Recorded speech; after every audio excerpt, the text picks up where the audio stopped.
Hello, everyone. This is Marty and Marty Cook, and we're going to start momentarily, just letting a few more people into the room.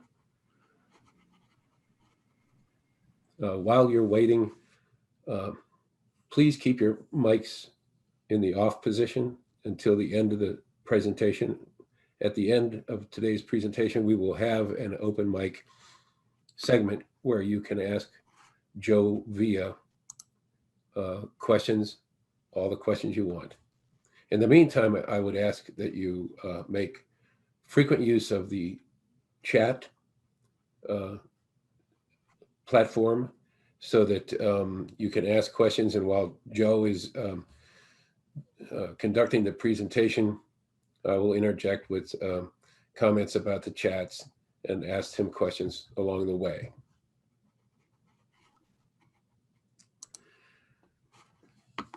So with that, Joe, I hope you have your microphone unmuted.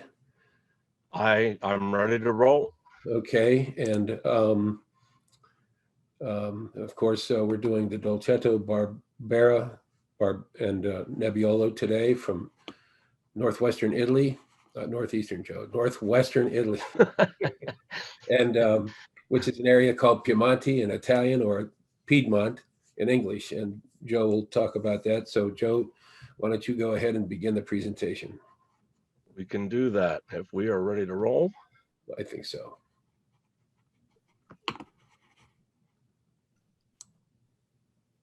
Go ahead. Well, trying here. Hold on.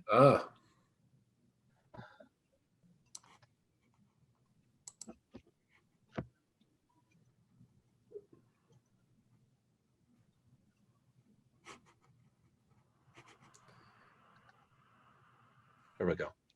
All right. Welcome, everyone. I hope everyone sees the first screen there, I'm hoping. Do you have it there, Marty? I do. All right, good. Yeah, welcome. We're going to do Piedmont today, as Marty said, northwestern Italy. By far, this is not going to be comprehensive. There is so much to talk about in this wine growing region. And for us to cover so much in 1 hour, hold on, guys, because it's going to be a quick trip. You know, if you've been on some of my other PowerPoints, you know how this is going to be. So before we begin, though, I'm hoping everyone has their wines open. And if you haven't already, just kind of make sure that they're okay, they're sound, and all that. I like to go through and swirl mine, and just to make sure that they're ready to roll. And again, I can't overemphasize how excited I was to do this presentation because, you know, we're only going to be talking about 3 grape varieties, but we couldn't have been, again, more fortunate with timing in the stores to have really 3, I think, outstanding representations of this grape, of each of the grapes, and really within the affordability of each of those. So with that, let's get this started. Too long. Marty, did you want to say anything about the cheeses? No, I'll let you handle that. I'm not familiar with any of them.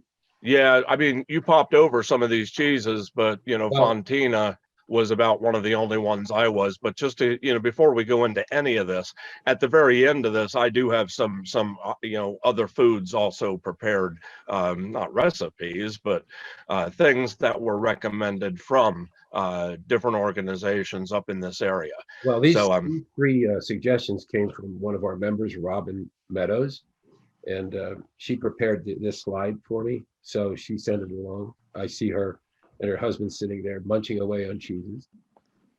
Hopefully something infused with white truffle. There you go. Anyway, here are the 3 wines we're going to have today. But, you know, before we go into this really too fast, let me just mention, you know, we have 2 ways of saying this area, Piedmont or Piemonte. Piedmont is just, it's anglicized. That's the, this is the way I think we should be saying it. Just to stay consistent, I'm going to say Piedmont for the most part today. Unfortunately, some of the slides, some of the information is in Italian, and of course it's going to have Piemonte on there. So just so you're aware of the two spellings, and if you see maps, the maps can be slightly different in the spellings. If anyone has this book, and I'm not trying to promote this book specifically by far, but this, the World Atlas of Wine by Hugh Johnson and Jancis Robinson has all three of these subzones, if you will, in their Piedmont section. I've often relied on this book, and I think anyone who's had my classes in the past know that I kind of start with this. And it kind of leads me in the direction and at least gives me some good solid background of where these wines can come from. Now this book's on the 8th edition, which I have to get an update. So.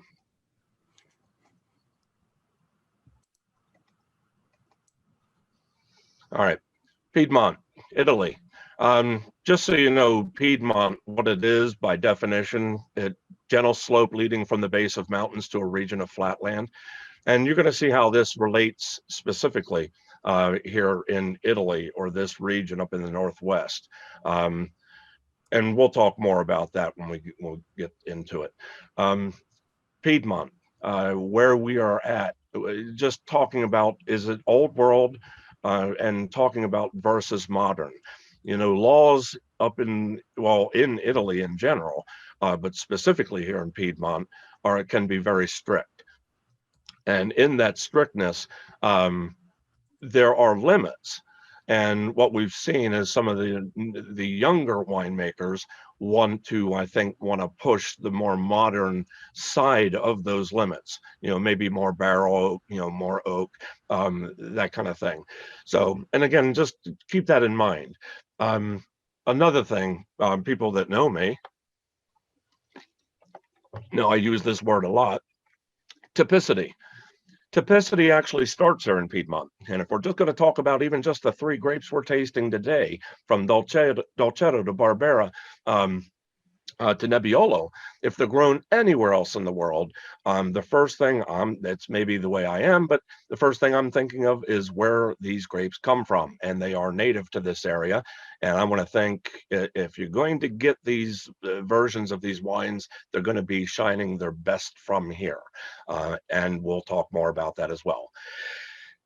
In Italian wine law, there are no IGTs. And I'm not going to get too specific with that right now, but just kind of keep that in mind right now. Okay, where in the world are we? Let's get this started. We are in Italy. Now, if you know basic geography, I just rolled that arrow over the US, and we're pointing at the northwest corner of the boot of Italy, way up north. Of all the places in Italy I've been, this is one of the places the PLCB really didn't have to send me, because the wines really are that prestigious. They don't have to sell wine here. They kind of sell themselves, and based on that quality. All right, some more geography.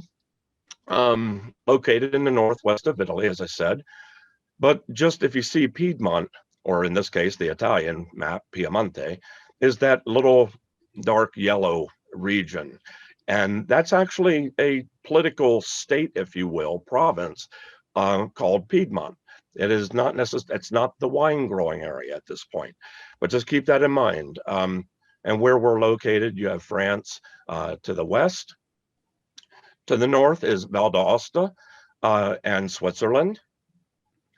Lombardy to the east. Emilia-Romagna, also just a little tip of it, actually connects to Piedmont.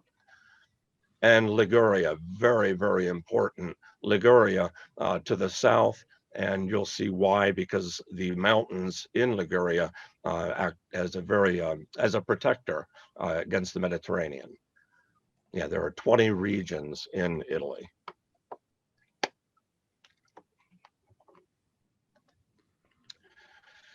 I love my maps, guys. So, and just trying to zero in, where I just kind of pointed out the political area of Piedmont.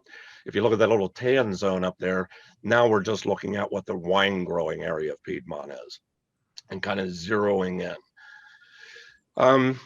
Little geography, climate. It is a continental climate where we're at here, and we're going to get into that as well. Continental climate means it sits inland, has no oceanic influence. Again, you're going to see why, because there are really two geographic features that kind of really make this unique. One is the Western Alps, and the other is the Mediterranean. The warm air from the Mediterranean, it comes up from the south, but actually hits Liguria and a mountain chain, and still it affects the warmth, but just enough to offset the cold air coming off the Alps. And the mountains I was talking about in Liguria are the Apennine Mountains. The Apennine Mountains actually run a spine of Italy. I'm just going to keep going here. Where the arrow is pointing is where our wines are coming from here today in Piedmont. Now, if you look at the dark brown, you see those are mountain ranges. And you see how the Alps are in the north and wrap around to the left and come, they're in France, and then wrap around again in Italy. But our wine growing region, if you look at the Apennine Mountains, the Apennines actually run a spine from the toe of Italy all the way through the central and then end up in the very north. And for the most part, you know, whether it's in the Alps or the Apennines, where we're at here in Piedmont. And if you can see what I'm saying there, where the Apennines kind of meet the Alps down there in the south around Genoa. There's an image of Piedmont, just to kind of give you an idea of the Alps. We're kind of sitting in a big bowl here, if you will. There's a wide diurnal range. And we spoke about this before. All that means is between your day and night temperature variation. During the day, it warms up. During the night, it cools off. We're already in a cool climate here, guys. For the most part, I consider this kind of a cool climate. So consider that. If we can get the grapes ripe enough, and if you haven't noticed, talking about ripeness, look at those alcohols we have on these wines today, because typically in my day, starting out 20, 30 years ago, they weren't 15%, just saying. Now, that being said, there's a lot more to be said about these regions and why they are what they are too. Cold nights, they're known here for the foggy mornings. And we'll get into that definition of Nebbiolo then. Sunlit days, hills and valleys create various microclimates. 80% are covered by mountains or hills. It's the elevations that are going to provide the cooling influence, as any other appellation or wine growing area. Elevations vary between 490 and 1100 feet, 1150 feet. Here's just another picture of vineyards, and I don't know if you can see in the background. Do you see the mountains in the background, the Alps? Just let's do this, okay?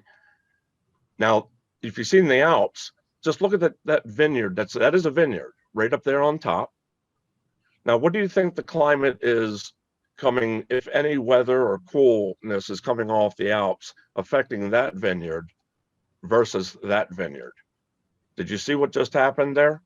And this is what I'm talking about, the rolling hills and or little sub areas. I'm going to assume that is snow out there I'm seeing on the ground, but I don't see any down there in that valley. And again, I'm just trying to point out, again, these rolling hills and little sub areas you can have for vineyards. Have you actually, Joe, go ahead. Have you actually been there? I'm sorry? When you were a buyer for the PLCB, did they ever send you to Piemonte? No, I started off by saying that, Marty. They did not send me to this place. They only sent me to the hellhole of Italy. Oh, that was the heel of the boot. Yeah, they sent me, if you ever look at a map, and the heel of the boot, and I was down really at the very tip of that boot. That's a whole other set of wines. Now, I would have loved to have been up here, but anyway, let's roll on here. when we're looking at the map here, guys, I get again excited because these, when I get to see terrain and rolling hills and gives me an idea. But where I have it circled, if you notice those two towns, I don't know in your wine shopping days if you ever heard of Asti or Alba. In Italian wines, you will. They are known out there, and today though, we're going to go a little bit more specific than that. I'm sorry, let me go back to that real quick. The Asti and Alba, this is just blowing it up. It's kind of fuzzy map, but I want you to see just how tight this area is, and how close we are to Liguria and these mountains. And we're really at the base of, or intertwined with these ridges and hills. And again, just another map. Hang on, guys, I'm in map heaven here. Now, what this map kind of does is take that same region and blows it up into all the DOCGs or the wine areas of that same area. Just to the south is Liguria. You see the borderline down there. But where we're circled down in the left is Dolcetto. That's, well, you see Dolcetto, but it's not Dolcetto Doliani Superiore. They've been upgraded. Now it's just Doliani, and we're going to talk about that. To the north of that, you see Barolo, and then in the center of the map is Nizza. Nizza is where our Barbera is coming from. Barolo will be Nebbiolo, and Dolcetto is obviously, that's going to be the Doliani and Dolcetto. I pointed out, again, in arrows, just these three important towns, because if you can kind of on a map, go to Asti, go to Alba, you're going to kind of be in the heart and soul of these appellations in Piedmont. The majority, there are other appellations, don't get me wrong. And then, of course, Alessandria to the right.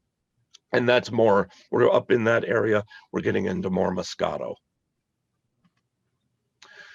All right, we're all going to be talking about red grapes today, though. We're tasting Barbera, which makes up 80% of the vines. Bernarda, another grape. How do you say that one there, Marty? What do you think? I'm going to guess Bricchetto. Bricchetto, that's exactly how I would say it. If I want Chianti, then I think I want Bricchetto. You get it, guys? Yeah, the day you want Chianti, then is the day you'll want Bricchetto. That's the way I kind of look at it. Dolcetto, another grape we're going to have. Fresa. Grinolino.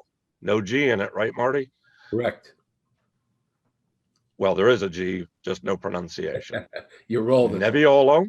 Nebbiolo, oh my goodness, man, I can't wait till we try this Barolo today. There are many more today. They've upgraded the laws 2010, 2012. They now allow international varieties. But that's a whole other discussion here because they don't fit into the DOCG or the upper level of wine growing yet in Piedmont. I don't think they ever will, simply because they're traditional here. Bear with me here. You know, I'd start losing the voice. Just as a general rule today, the wines tasted today, the Dolcetto, the Doliani, they plant Dolcetto in the coolest sites. Nebbiolo, the Barolo, is going to come from the best or the highest elevation and south-facing sites. Barbera, that's the Nizza, also known as the workhorse. It's pretty much planted everywhere between. If you go to a map of Alba and Asti, there is a lot of great Barbera, and I'm telling you. And before I go any further, we have a local label to say, local label. I don't know if you've ever heard of Pio Cesare. It's not Pio Caesar, Pio Cesare. Pio is a company located, the family located here in PA. We've always had access to Pio Cesare wines. And I've always loved the, again, good representation of Piedmont wines. And they're available in limited quantities, but in the regular stores, You know, or John, in general availability. it mentions there that the Dolcetto is planted in coolest sites, but the Dolcetto we have today is 14.5% alcohol. Well, it generally is. Dolcetto is generally planted in the coolest sites, but the way these guys get Superiore, the way they get Reserva, is they got to plant it in the warmest site, which actually gives them distinction in the area and how they got the DOCG. I know it seems kind of reverse of the most of Dolcetto is planted in cool, but our DOCGs are going to be in the warmest sites because they can get the sugars, they can get the ripeness, and kind of why we're having a 14.5 Dolcetto today. That answer your question? Absolutely. Yeah, if we were to have any other kind of Dolcetto, like just a regular Dolcetto to Alba or Dolcetto to Asti, they might be a point, well, they would be probably a point lower in alcohol.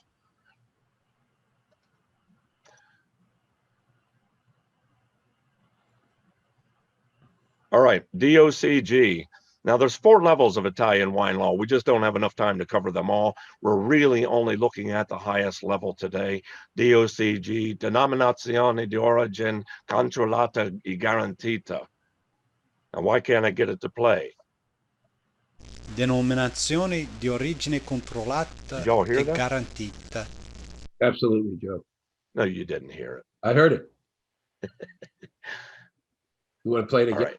Now, it's the highest tier, DOCG. They have the most stringent quality controls here. Yields are generally lower, meaning how much they're growing, how much they're harvesting. Barrel aging is going to be longer. Geographic limits way more restrictive, tightly defines pretty much the area. What I was just telling Marty, why Dolcetto is known for cooler areas, but it's really the warmest sites that are going to get this designation because they can achieve even higher ripeness levels. DOCG, what makes it special? They do wine analysis and testing by a government approved panel. So it's a little bit deeper than just kind of meeting the standard. Today, there's 77 DOCGs in Italy, and 18 of those are in Piedmont. And it's really just it's intended to provide a quality guide. Does that mean there's not bad DOCG wine? Yeah, it's not a guarantee that you're getting great wine. It's up to the producer to still make good wine. That's just saying they followed the rules. All right, Italian wine law. Here's a pyramid real quick to kind of show you. Down at the bottom, Vino or Vino di Tavola. I go to the right, which is the Italian wine law. To the left is the EU, the new Italian wine law. I'm traditional. I go to the right here. Vino di Tavola, they make the most table wine. That other IGT I had mentioned earlier, they make no IGT wines here in Piedmont. That's Indicazione Geographic Tipica. That's typical wines of a broad zone. And we could talk about, Cabernet Sauvignon in Italy all day long, but that's why that category was really created. DOC, Denominazione di Origine Controllata. That really makes up the most of controlled wine. And then, of course, at the very top, we're DOCG today. All right. Did you notice when you open these wines, guys, there was a stamp over the top? See, be aware, because when you get into DOC and DOCG wines, you're going to have a stamp over the top of these corks. And each of these should have had a distinct DOCG label over the top, which would and should, but I looked at mine, it didn't have the logo of the consortium, which we're going to discuss, the name and designation of origin, and then, this case would be Barolo or whatever, wherever the wine's from, and a unique serial number. Remember, these are highly regulated at this level in wine control. Consortiums, associations of 2 or more individuals, companies, organizations, or governments pooling resources to achieve a common goal. In Italy, not just Piedmont, Italy, they have consortiums that these groups of wineries in these areas get together and to pool their money and resources to better promote their region's wines. And what that does is paints a really clear picture to me on typicity and what's expected, because they have to work within certain rules and limits. A little bit of history. 1924, Italian Parliament passed law. You see that word? See that word, Marty? Italian Parliament passed that on typical wine. So And back to this area up here, they really are into what they make there should not be copied, cannot really be copied anywhere else in the world. But what these consortiums do is help define and enforce those laws, the region of origin, the grape varieties you can grow. What I was just mentioning, like the 3 grapes we have here, are like some of the most traditional, or right at the top of that pyramid to me, in Piedmont. There's so many other neat little red grapes that are local varieties, but these are the ones you're going to probably most commonly see. Wine characteristics, back to that typicity. The people that grow these wines are pretty much involved in their own associations and consortiums. It's to protect from copies, any adulteration or unfair competition. It's like, making California champagne or California Chianti, or you can't have that. My head wants to explode when I see that stuff, guys. All right, go ahead. You know what's in Gallo Burgundy, by the way? Oh my gosh. Hardy Burgundy. Hey, that's a whole other discussion. Yeah. The mystery is, what is on our labels is, and I looked, because I wanted to be sure. I didn't see our consortiums labeled there, but they do have the Ministerio della Politica Agricole Alimentare di Foresta. I'm not Italian. It's the Ministry of Agriculture, Food, and Forestry Resources. They're the ones who are the government control, taking in all the consortiums, if that makes any sense, because they're the ones that are going to market these wines on a national or international stage. All right. Piedmont, they have 18 DOCGs. Don't want to bog down too much in this, but please be aware of these DOCGs because that's what really tightly identifies these particular areas. And I'm not going to read down over. Alta Langa Asti, you've heard of Asti, Barbaresco, Barberida Asti, but we're having Barolo today and Doliani highlighted. And if you notice, I did highlight the different consortium logos off to the side, that even if you don't believe me, guys, after this seminar, if you're really interested in Piedmont, check out these specific consortiums with each particular wine. You'd be amazed at the information that they put out and give you there. So, and yes, for you map and soil lovers out there, where's she at? I don't see her. All right. And just more of the DOCGs.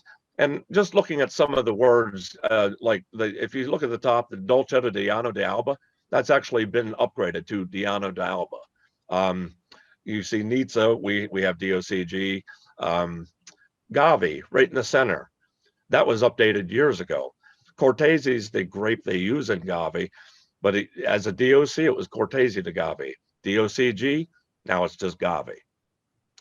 In my experience, when DOCGs occur, it usually goes to a one-word part of the appellation or where it comes from, and you probably won't see the variety on the front. All right, there's just a picture of Piedmont, and lots of castles, I need to see Marty's reaction. You don't, okay, moving on here, gotcha. All right. I see you. That's not even you, though. I know. All right. Hey, that's tying in with everything that's going on now. Yeah, I know. All right. Superiore. Let's get into our first wine. Guys, please be tasting these wines as we go through. I'm going to break here as soon as we get in here and start to taste the first one with you, if you haven't already. But Superiore, let's just talk about it because it's on our first wine, the Doliani.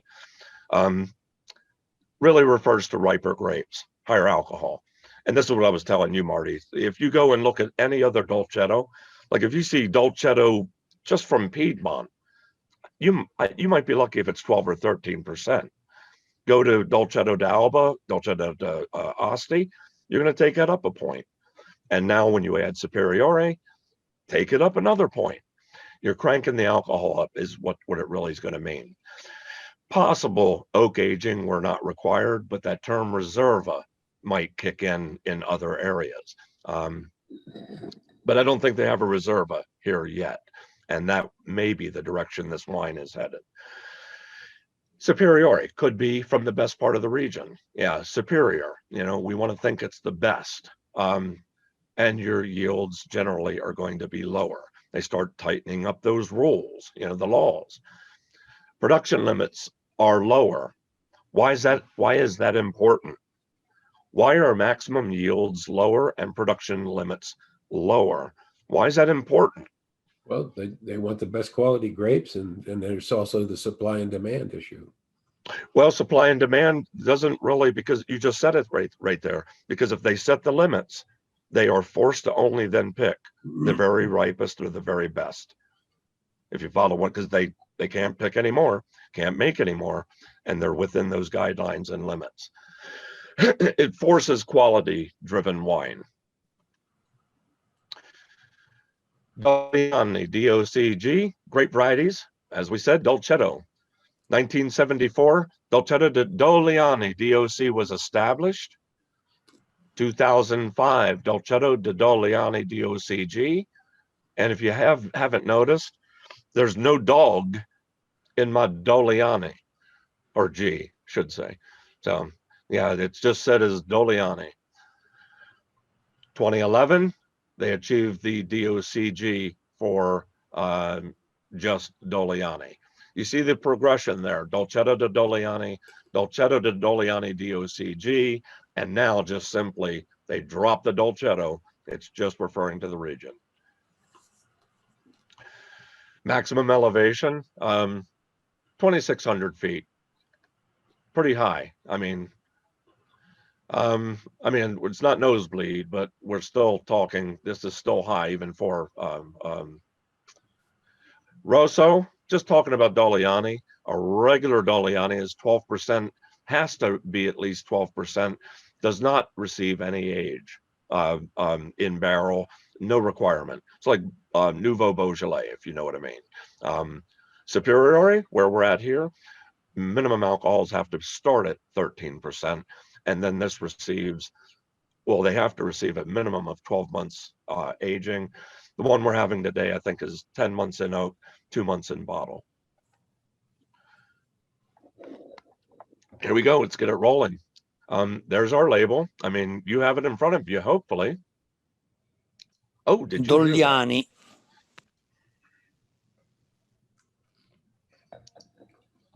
Let me do that again. All right. Doliani. I just get a kick out of my sound effects, guys. Come on. Still learning PowerPoint. All right. Where we're at today, the name of the producer, Paderi Luigi Inaldi.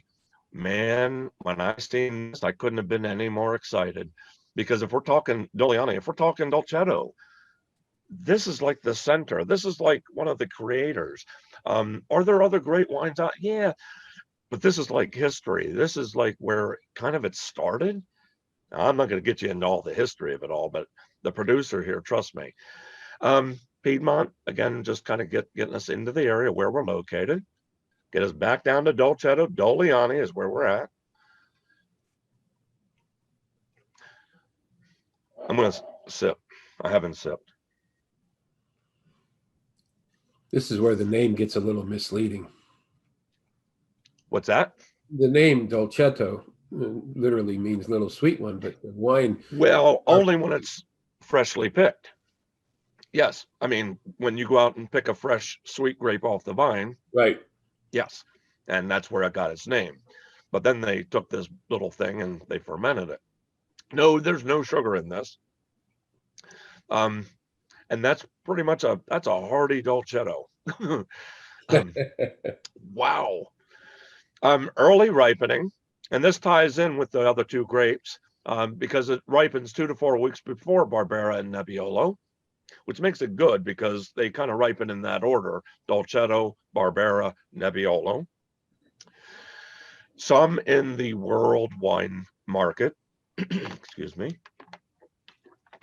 compare this wine, or want to compare this wine to Beaujolais. Now, the wine we're having here, this would be like a cru Beaujolais if you're going to even go down that road. Now, I don't know how you think about this or how you feel about it, if anyone's ever had any other Dolcettos, but generally they are really fresh, berry-like, not necessarily too acidic, but certainly enough tannin to kind of hold it together. What we're tasting here, what I'm tasting here, is like a super dolcetto. Not to be too copycat, I generally don't like to go to like other publications, but I do want to give a publication, a hand here, because for getting people into wine and getting started, Wine Folly, I think, does a good job of just painting basic pictures. But they have here for dolcetto, dry, medium full-bodied, medium low tannin, medium acidity. What do you think about that acidity? Just kind of curious if there's any comments out there. Acid, that'd be that tart, zing, just pow, kind of making it come alive with that.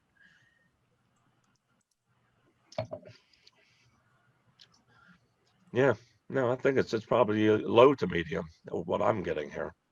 I'm not getting a really, really high acid. No, not at all. Okay, good. Medium to low tannin.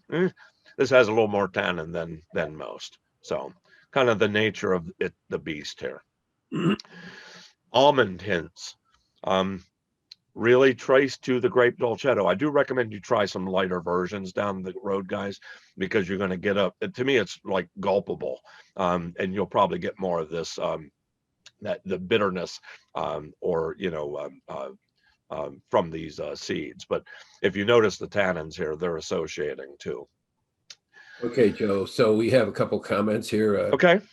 Jerry says he agrees that low of your characterizing it as low to medium. Gary Slobodian wants to know, why did we suggest slightly chilling the dolcetto? Just to kind of tone it down, just to brighten up the fruit.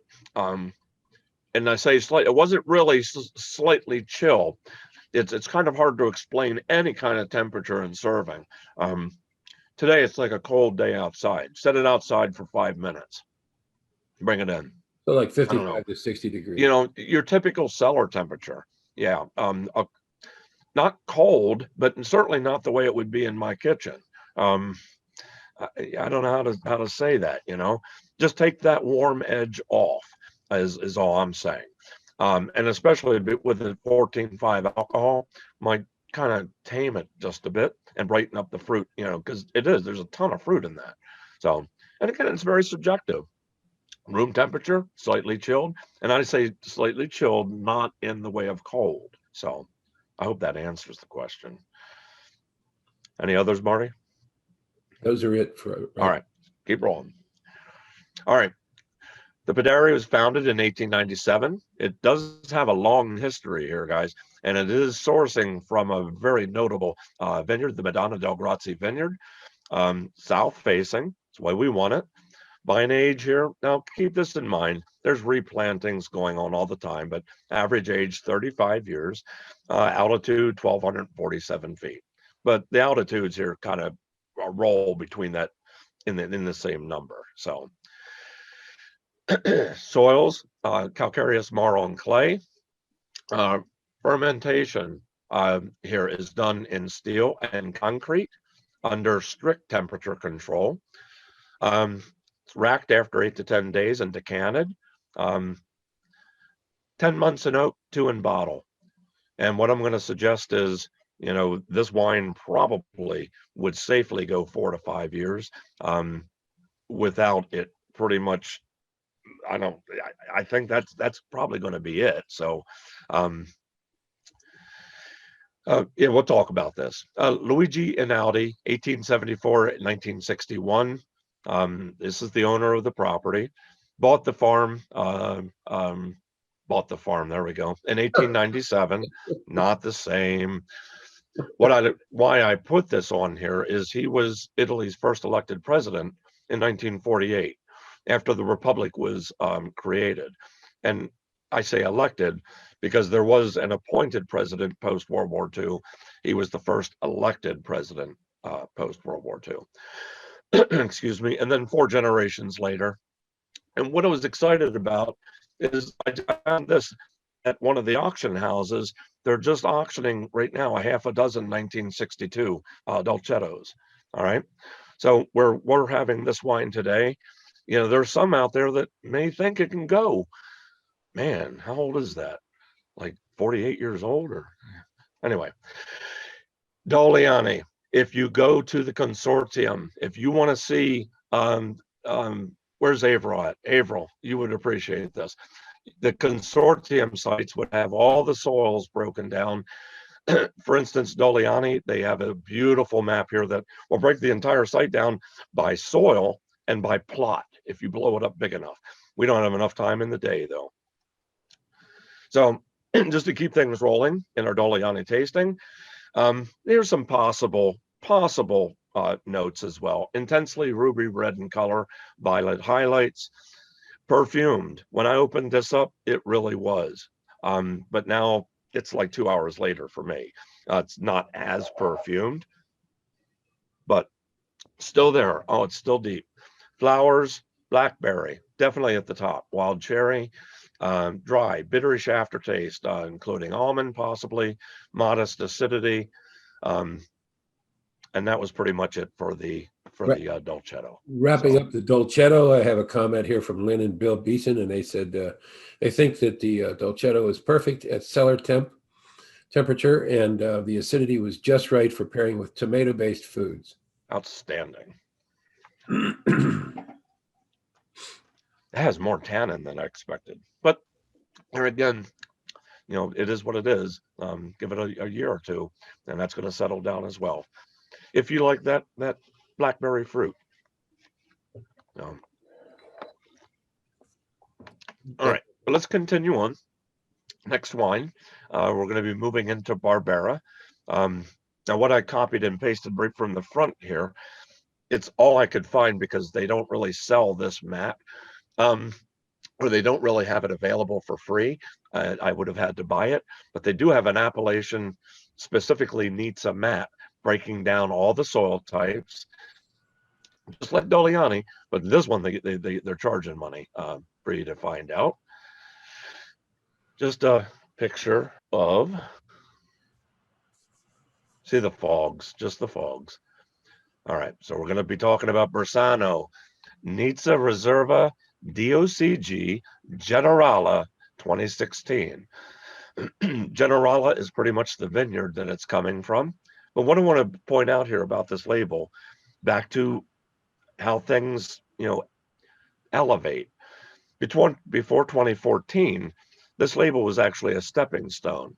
It was labeled as Barbera d'Asti Superiore. Did you remember the last wine, the Doliani Superiore? This was labeled Superiore Nizza. So now they dropped the Superiore and now went with Reserva, which steps it up another level in its label. So this being Nizza Reserva, we'll talk about that. Again, right in the center of pretty much where Piedmont is. To the north of that is a lot of Barbera. Now, there are sub-appellations in and around here as well. There's two other areas right around Nizza that have been just elevated to DOCG. But again, for volume and for expense, you can probably get Barbera d'Asti out there, I would think 12 to 14 bucks. Reserva. Anyone know that label? Look close. Look close. California Reserve. Yeah, what do you think that means? Nothing. That's right. Keep that in mind, because when you go to California, you see the word reserve, I can't help you. We come to Italy. Now, there is going to be translation. There's actually going to be meaning in the word reserva. Now, every region is going to have, you know, according to the DOCG law, possibly different definitions of that reserva. Typically wine aged 1 or more years, longer. Today needs a minimum 18 months, 6 in barrel. So minimum aging is 18 months, but 6 of those had to come in barrel. Could it be more than that? Oh, not today's wine, excuse me. That's the regular Nizza. Nizza Reserva, what we're having today, cranks it up to 30 months, and that makes way more sense. And then 12 of those are in barrel. Minimum alcohols on a regular Nizza, 13%. On Reserva, they crank it up to 13.5. And just as another example, Barolo. If we're talking Barolo, although unfortunately we only have a regular Barolo today, we don't have Barolo Reserva, but our regular Barolo today, 38 months, 18 in barrel. If it was Reserva, that goes up to 62 months and 18 in barrel. So understand, and you're going to pay a lot more for a Reserva Barolo, or even a single vineyard. Our Nizza today is 2016, and it's 15% alcohol, Joe, and it's very balanced. You know, that seems just off the chart. I don't know that outside of Amarante, I don't know that I've ever seen 15% Italian red wine. Yeah, it's 15. I mean, and then coming from notably a cool climate to say, yeah, it's in balance. Yeah, if I'm not blowing flames, then, you know, oh no, that's ripe. Tannins are still there. And again, man, that's a blackberry bomb itself. That's almost touching, although it's earthy, it has that old world flavor. That's almost pushing new world. Man, everyone can like that. So anyway, Barbera, that's where we're at today, or right now. First historical reference to 1512, no genetic link to other local varieties. It's said or thought that it was brought in from somewhere, and that's a whole other lot of research. But it's been there for a while, so it's technically referred to as a native variety there. Farmers use it for home consumption, meaning for the most part, when they started making the Barbera into wine, it was just made in such quantity. It was pretty much the table wine, and it's really I think only in maybe the last 50 years that I think maybe a spotlight's been put on Barbera again for the quality. Yeah, known as the people's wine, most cultivated red variety in Piedmont, and third most in Italy. Barbera, just some style here, or back to Wine Folly. They say it's dry. Well, yeah, it's dry. Medium full body, low tannin, and high acidity. See, I don't get the high acidity. Not in this one, only because, and let me just say this again, Nizza is the warmest subzone or DOCG in Barbera d'Asti. So what we have here makes absolute sense. If it's the warmest and seeing 15%, the acidity is going to be just naturally lower here, and our alcohol is going to be higher.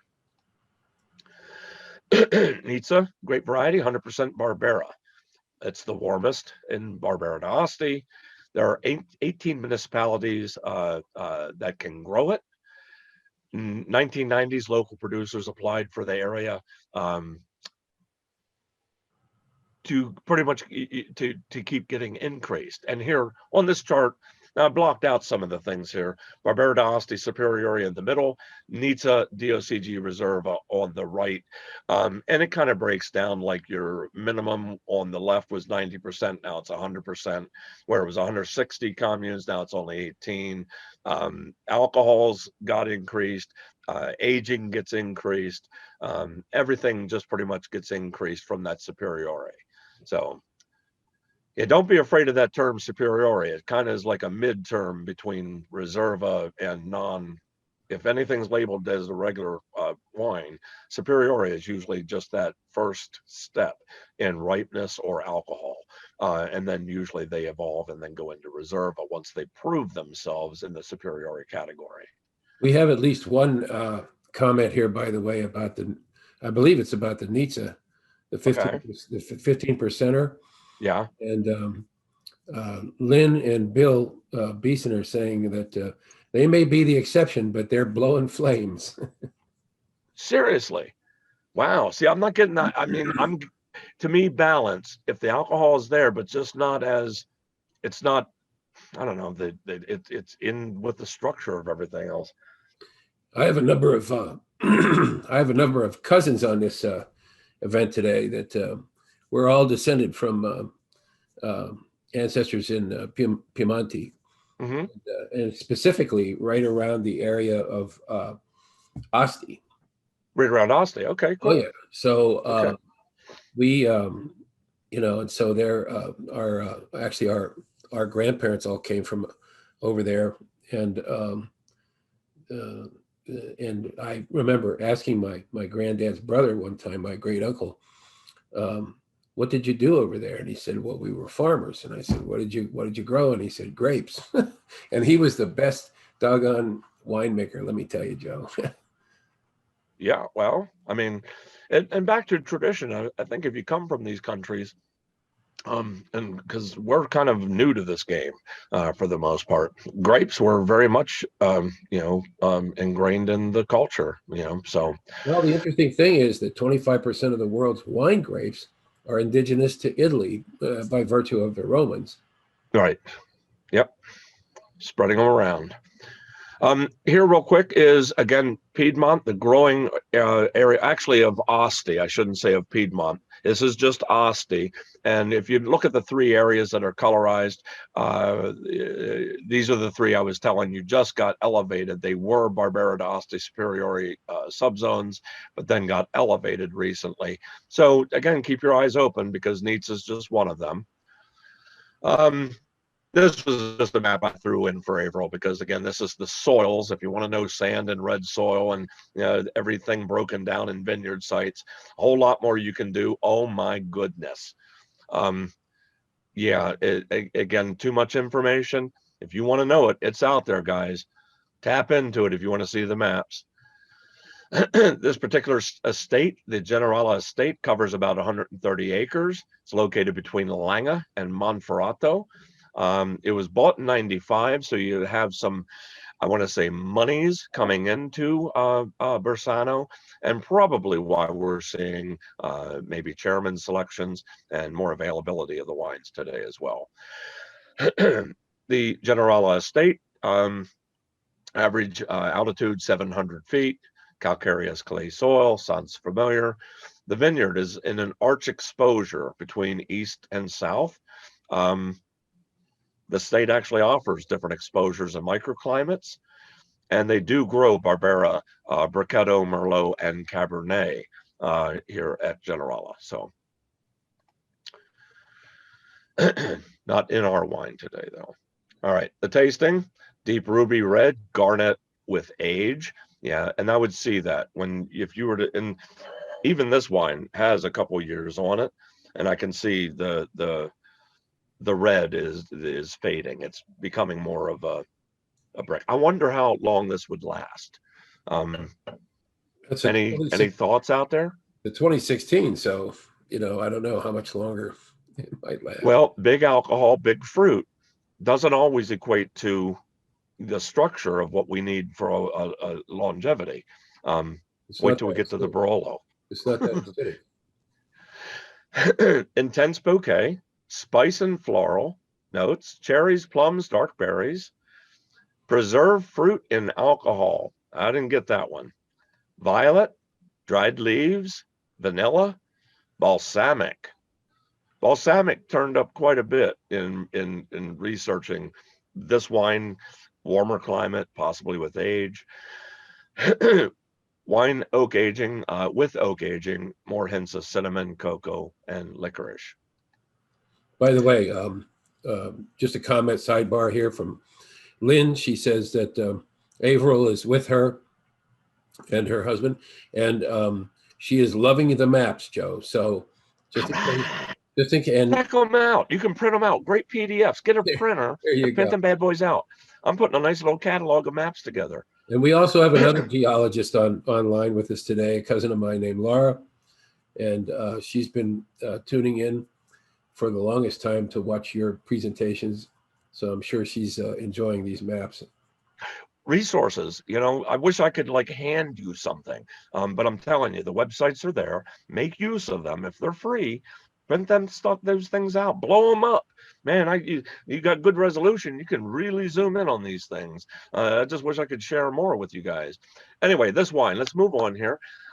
If you're not aware, did get some press, did get some reviews. James Suckling of, I guess, Wine Spectator heritage, 91 points, fresh, fruity Barbera, crushed orange peel, spice character.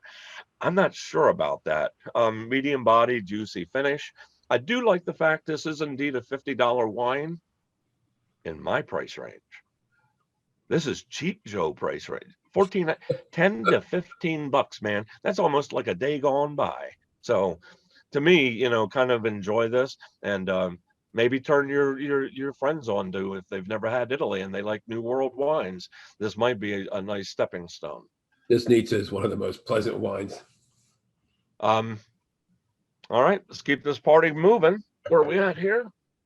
Oh, all right. So now we're going to go on to Cordero di Montezemolo Barolo DOCG from Monfalletto. Monfalletto is actually going to be really referring to a collect. It's an estate, but they do source different vineyards. Just an image of the estate itself and where we're going to be here in Barolo, which was just north of the Dolcetto, where the Dolcetto came from. In other maps, guys, you may see these appellations do overlap, meaning you can grow certain things in other areas. You just have to follow the rules of that DOCG in that particular area. There's just an image of some of that soil that we're going to be coming from here in Barolo. Monfalletto Estate, excuse me, is really located here at the heart of the Langa. It's known here, the cedar tree is pretty much like a point of reference. Square in the center of Barolo and has stood for over 150 years, and that's referring to the tree. The estate, Nebbiolo planted in southeast, southwest facing amphitheater. 2013, all vineyards started getting farmed organic. There are no herbicides, pesticides, fungicides used. All their properties are now certified, and look at the bottle. I think they have the certifications on there, are certified organic. There's the amphitheater. Look to the left is the winery, cedar tree up on the hilltop, and kind of giving a view of the vineyard. Nebbiolo gets its name from nebbia, Italian for fog, mist, or haze. It's really known as the quintessential Piedmont wine grape. And I've talked to Marty about this before. I don't know, now we're having Barolo today.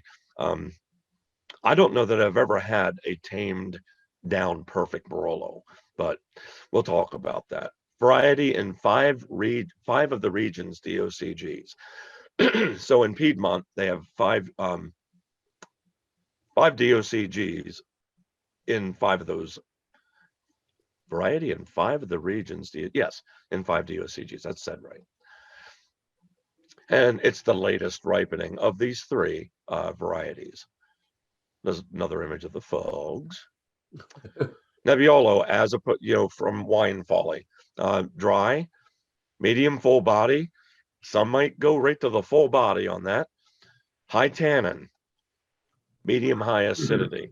And ages for a long time. Well, see, that's, I still have a 90. I was going to open up a 95 behind me. But what can I do to show you guys what a 95 would do to age? It's something like that to be able to share. But my experience is they don't really, the tannin doesn't really ever soften.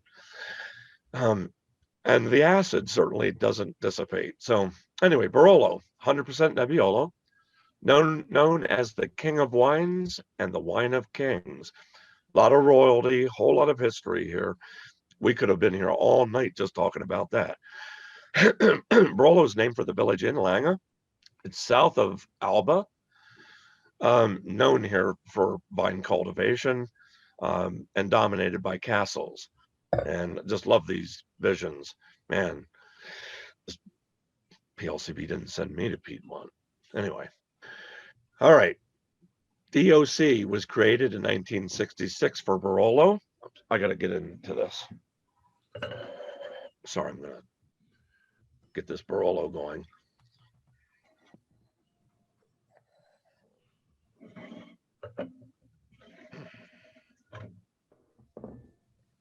There we go, Barolo. It was the only time I could bring out a glass this big. You see this, guys? It's bigger than my head. Never mind. All right.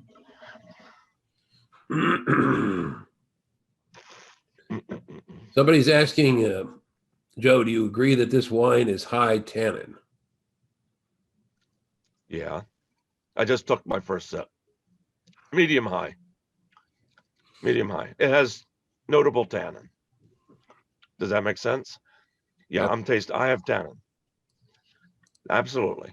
Are there more tannic wines out there? Oh yeah. No, there's tannin there. Oh yeah. All right, let's keep rolling. 66 created as a DOC. 1980, it was created as a DOCG, and there are 11 communes. 11 our vineyard area here, 4,700 acres. Elevations, 1,700, almost 1,800 feet. Maximums, and keep that in mind when we're talking Barolo, they're going to be pushing in these vineyards higher elevations. Minimum alcohols, 13, but that's for straight Barolo. Aging for regular Barolo Rosso is 38 months, as we discussed, 18 months in barrel, where Reserva is 62 and 18. Reserva is a whole lot more because it would have to actually crank up the ripeness and alcohol even more to stand up to that oak or that aging. The soils in Barolo, don't want to keep you here too much longer, guys, but I got to talk and tell you about there are two distinct styles in Barolo, and these soils are divided between really roughly the Serralunga Valley in the east, which is sand, limestone, and iron. The wines there are going to be your more powerful, austere, really the ageable Barolos, and not to mention maybe some of the more reputable crus or single vineyards. Then what we have is Central Valley in the west. That includes, where are we at here? Includes the communes of Barolo and La Mora, and that's more clay. And anyone who knows or studies these wines, anything that has more clay is generally going to be more fruit as opposed to the mineral or the rock. And that's kind of where we're at here. Wines are more perfumed, less tannic. They don't require as much aging. And I got to say, for Barolo, this has tannin, but that's pretty tasty. I mean, that has flavor. That has, it's not tightly wound. A lot of Barolos, I want to think from Serralunga, would be very tightly wound, austere, would almost require years of aging to come around. La Mora, where our wine comes from, is the most widely planted productive region. And really a third of all Barolo, labeled Barolo comes from this part of Barolo, around La Mora. There's your map. This one's a freebie. You go right to the Consortio, and you can blow this one right up. And there's La Mora, the town. And I wish I could find where the which block the winery is. But those are all, that's as real as a map can get. I just love maps. There's another one. You see the little dotted line right down the middle of that map? That kind of divides your Barolo region, excuse me, east and west. And of course, we're on the west. And if you look, there's La Mora over there on the left-hand side. There's a picture of the winery. Look at the tree and its surroundings. I gotta have images, right? Just talking about Monfiletto. That's a blend of estate vineyards in La Mora. The age of vines between 15 and 50 years. So there's a variety. They all are within southeast or southwest exposures, just what we want to be. Altitude, not quite 1,000 feet. what they do is they take these different parcels and vinify them separately. They use French and Slovenian oak, 18 to 24 months. Then they assemble the different lots together, and that's what we have here today, bottled and released after 1 year. There again, off in the distance, this is an image from the tree looking at the estate. And what do we think here of our color today? Full intense garnet red, fruity, spicy, high tannin. It has tannin, but I got to say, if it was from that other side of Barolo, the acid and tannin, they're just way more austere. This has fruit enough to kind of balance that tannin, but this still needs some time. High acid, structured, firm. This is structured, but not as firm as, again, the other area could be.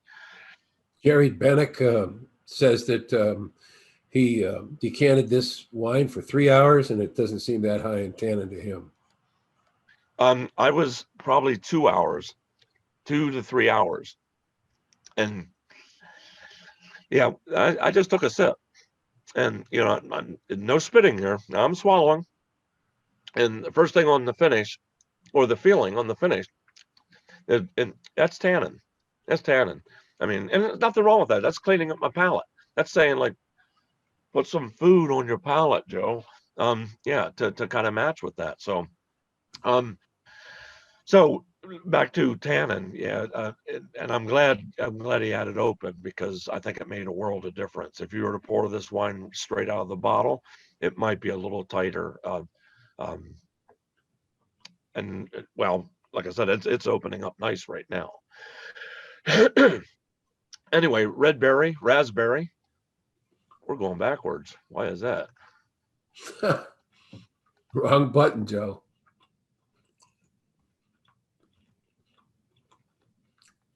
Go that way. Red berry, raspberry, cherries, and liqueur. Man, where's that coming from all day today, right? Jam, roses, violet, cinnamon, pepper, nutmeg, vanilla, licorice, cocoa, tobacco, leather, tar, truffle. All possibilities. And thinking about Barolo Nebbiolo, the grape itself. Food pairing.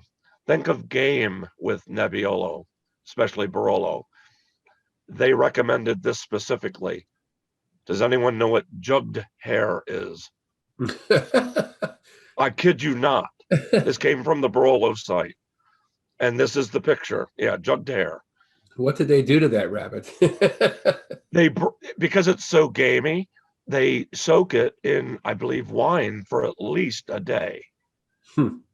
So the jugged, I don't know. Braised beef, goat, anything wild and gamey. Venison, wild boar, pigeon. I didn't get that one. So not that I've ever had a pigeon, but any dish garnished with white Alba truffle. See, back to the truffle. It's native to this area, this region. I just can't afford them. And duck ravioli, yum, yum, as Kurt would say. And yes, straight from the Barolo Montezemolo website, they have a pizza pictured with Barolo. All right. I believe that's oven fired. This wine did get some press. Well, all their wines got press. Robert Parker, Wine Advocate, gave it 95 points. I'm not going to go through and read this. The review is there. If anyone wants it, I'll gladly forward it. It also got 95 points from Antonio Galloni, who I believe used to work for Parker. He now runs Venice, 95 points. And of course, James Suckling gave 95 points. Wow. Is that 395s? Yeah, wow. But Suckling. Not sure. Hey, I'm just saying. He's always a point or two higher than everybody. Yeah. Okay. By the way, we have a comment here that from Denise. She says our appetizer of chicken livers with bacon and sherry has been perfect with all of the wines. And Susan Hanna says that she has heard of jugged hare. Okay.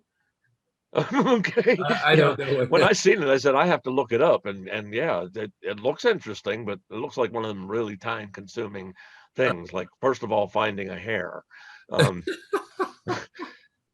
So we're at the end. I take it, and I want to thank Joe.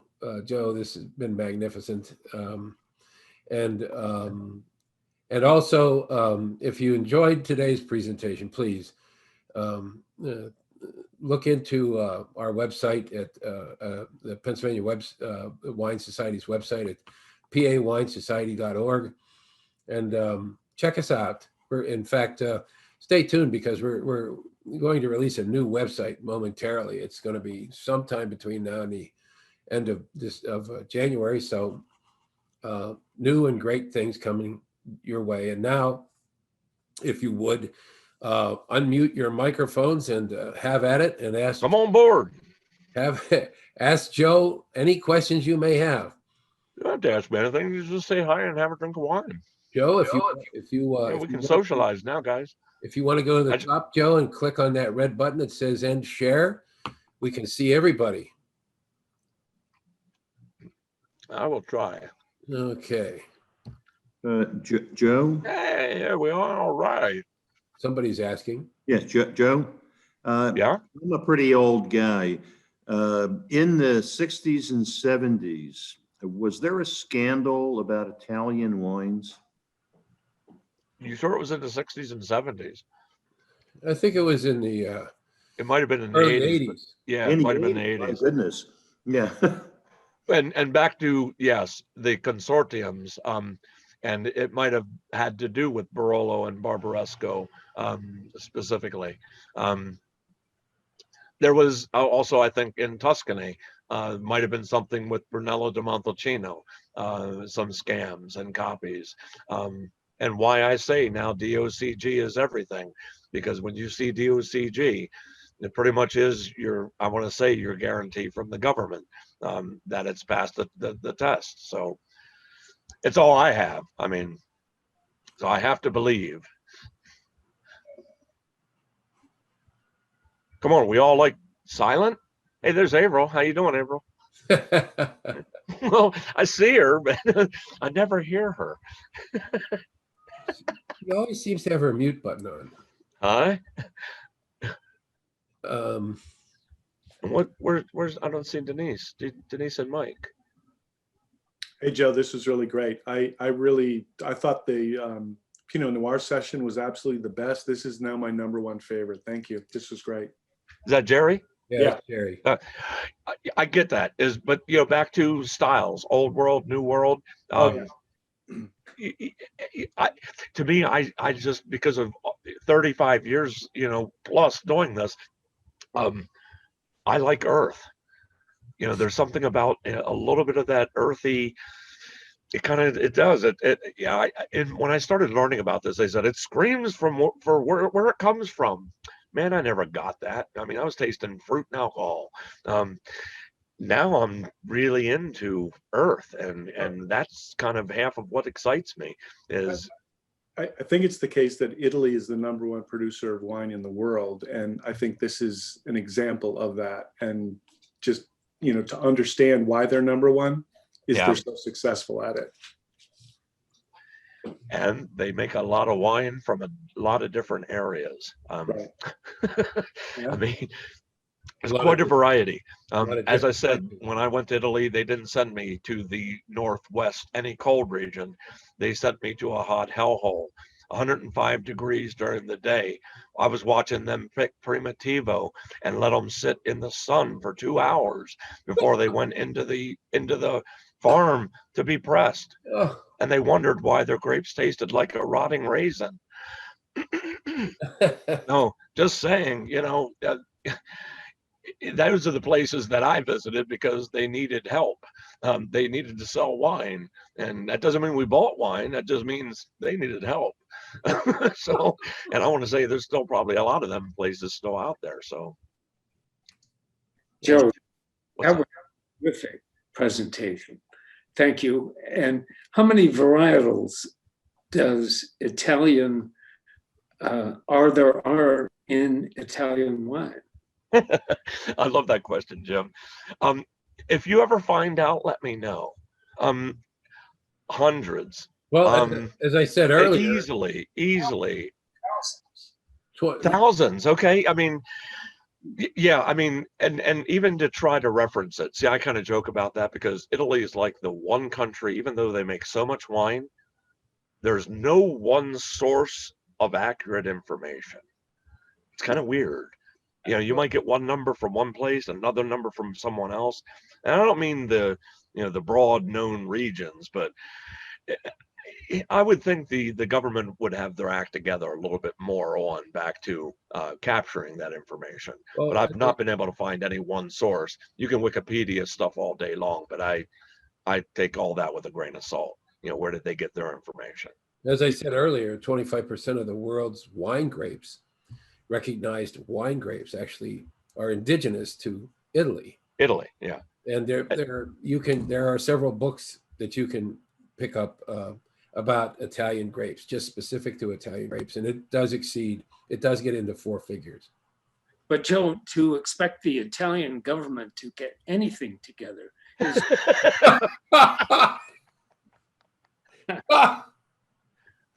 Yes, sir.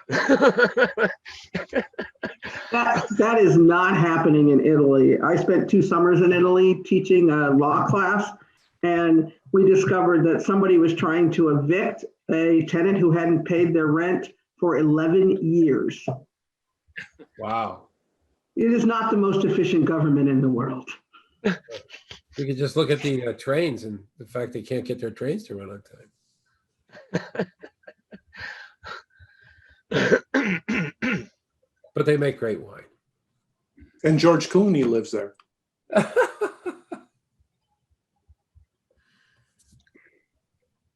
Well, there are so many wines to talk about, with Piedmont, and from my experience, everyone wants to go to, of course, Asti and Moscato, but there's a lot more outside of, there's other white wines there to be had, and don't stop looking at this area.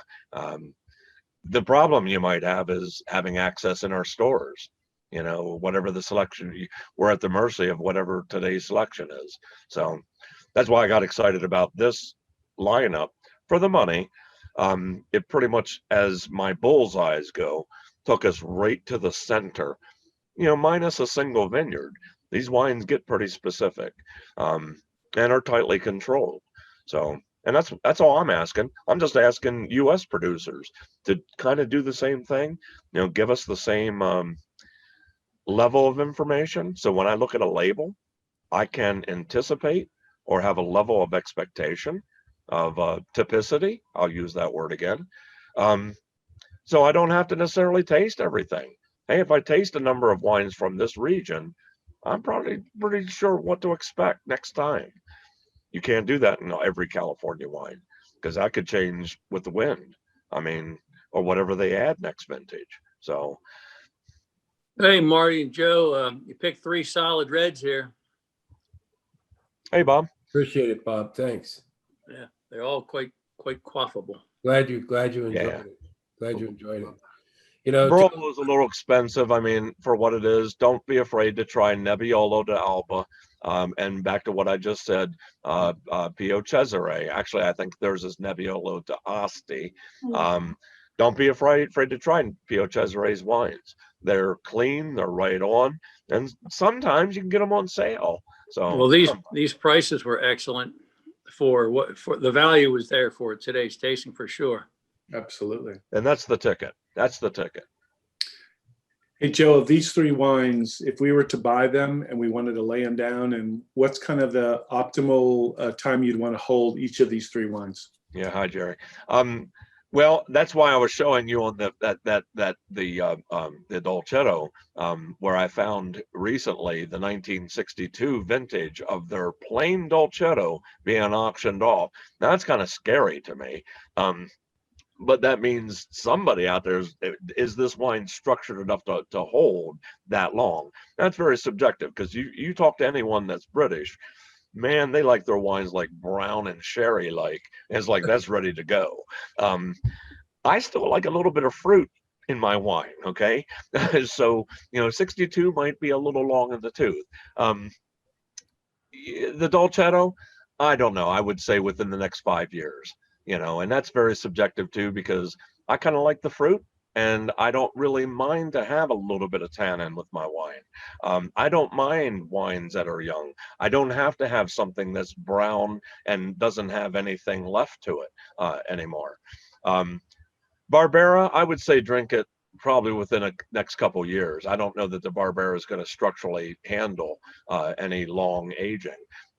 Big alcohols, and only my experience with Aussie wines, big alcohols, low tannin doesn't equal longevity. It probably isn't going to last. So kind of enjoy the Barbera over the next couple years. Suck it up at $14.99. $50 price tag, I'd be disappointed. $14.99, I'm liking it.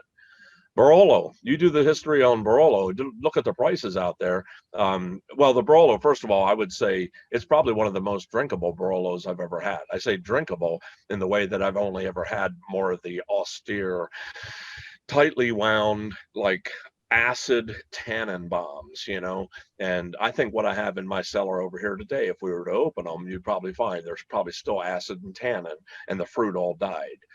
What I'm tasting here today, this wine still has a middle, or it has a middle, and I would say enjoy it over the next, say, 5 to 10 years. I wouldn't go way much more than that, but it's all subjective too, because like my cellar, where's my cellar? In my basement. It used to be my laundry room. You know what I mean? So it's all subjective. Do we all have perfect cellaring conditions to hold a wine 10 years, without the cork rotting and, crumbling and disintegrating? One thing I have to do with all my wines, and I do carefully, is make sure they're not leaking, no seepage, and certainly no evaporation.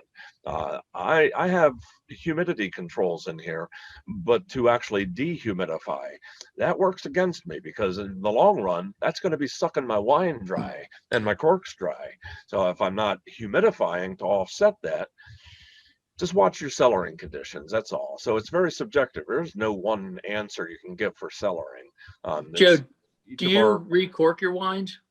No, I don't have the way of doing. I mean, frankly, Bob, I get to that point, and if I'm opening a wine and the cork crumbles, I'm going to do the best I can do with it and just enjoy it for what it is.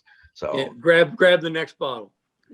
Well, there's not too many that have doubles on either, in my day, I didn't have the affordability of always going out and buying a case of something. I was lucky if I could snag a couple. And so you keep what the good ones are, you think, and in the hopes it might turn into something better. But I've often been disappointed. You like something today, drink it today. The beauty of these sessions is getting that depth of opinion, Joe. This is so valuable just to understand the nuance. You don't get that from a website, so thank you.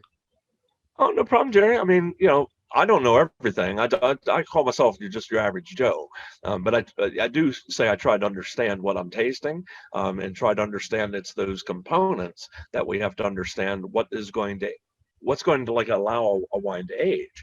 I mean, it's just not that simple as reading the Wine Advocate and say, keep it for 20 years. No, don't do that. You could be highly disappointed. I'll show you my Opus 1 bottles that the corks crumbled, or my Dominus bottles where the corks crumbled. And if any of y'all remember, those are old labels, old wines that, and again, I learned the hard way, Farnientes later, 1986 vintage, man, that cork turned to dust. And Parker said, buy it by the case. Yeah, right. While we still have the lion's share of our crowd here, we want to mention that 2 weeks from now, we're going to be doing Rioja. Oh, yeah. Yeah, where the PLCB actually didn't send me to Piedmont, they didn't send me. it was paid for, trust me, by other people. PLSB doesn't pay for anything. It was paid for by these organizations, these wine organizations. But fortunately, I was to Rioja, and I do have some personal pictures that I can share. And I really kind of excited about doing these 3 wines from Piedmont. I'm really excited about talking to you guys about Rioja, because again, there's been some recent changes there in the law, and I think we have some good, solid representations. You know, the wines we've picked. I hope it doesn't break your hearts, but we did pick a white wine in this selection.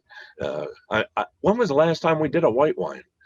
Well, actually, last week in all the sparklings, but in all the subjects, it's been Pinot Noir. And Well, I know my Kathy will be glad to have a white in there. Well, I don't know. I couldn't believe she didn't grab something today. Have you ever had Spanish white? Yes. Okay, yeah. Okay. Yeah, this is a little bit different animal, and I think we picked a Viura, a barrel fermented white from Spain, from Rioja. So should be fun though. Should be interesting. So what do you think, guys? Was there any favorite? I always, ask that dumb question. Of the 3 wines, did you have a fave? I love the Barolo, but the Barbera is something I will have tonight with spaghetti. Which one's that, Jim? I love the Barolo most of all, but the Barbera I will have tonight with spaghetti. Okay, yeah. I get that. Yeah, the Barbera is probably the most drinkable right now. That's why I said I don't know that the Barbera is going to hold, for any length of time. One thing I didn't mention in there, the Barbera, it got a good score from James Suckling, 91 points, but it also got, and I don't know if anyone's familiar with a magazine called Gambero Rosso. It's really it's like the Wine Advocate of Italy, if I had to make a comparison. But Gambero Rosso gave the Barbera 3 bicchieri. That's glasses. That is the highest award given by that publication. So where Suckling gave it 91 points, 3 bicchieri for that Barbera for the Nizza is off the charts. It's really unusual for a wine to get 3 glasses. Just a word of note, if anyone has never heard of Gambero Rosso, like I said, is the Italian of Italian wines. They're the source, really. So Before we end our program today, if you have suggestions on regions or types of wines, specific varietals, whatever that you would like us to explore, please let us know. And also, while we still have a crowd here, how about if we give a virtual round of applause to Joe for everything that he does for us? Hey, there's a virtual. I didn't realize I had 2 screens. I just moved the screen on. Hey guys, and realize there's other people here. Absolutely. Go Packers! What's that? Go Packers. Go Packers! Is it what time's the Oh, there's a cheesehead out there. Okay. There are several actually. All right, guys. I hope I don't bore you too much with my presentations. Not at all. The PowerPoint thing I'm kind of new at, but I'm long-winded. But if we were in person, it would be a little bit different. This is all new to me too. So, Excellent job. Not boring at all. Not boring. thank you. Thank That you. sounds. Are they your relatives, Marty? Yeah, well, Yes. yeah, actually, I have. So there's Laura and Deb. And let me see. Joanne Cook. Yeah, they got free bottle of Joanne, wine to say there's that. Joanne.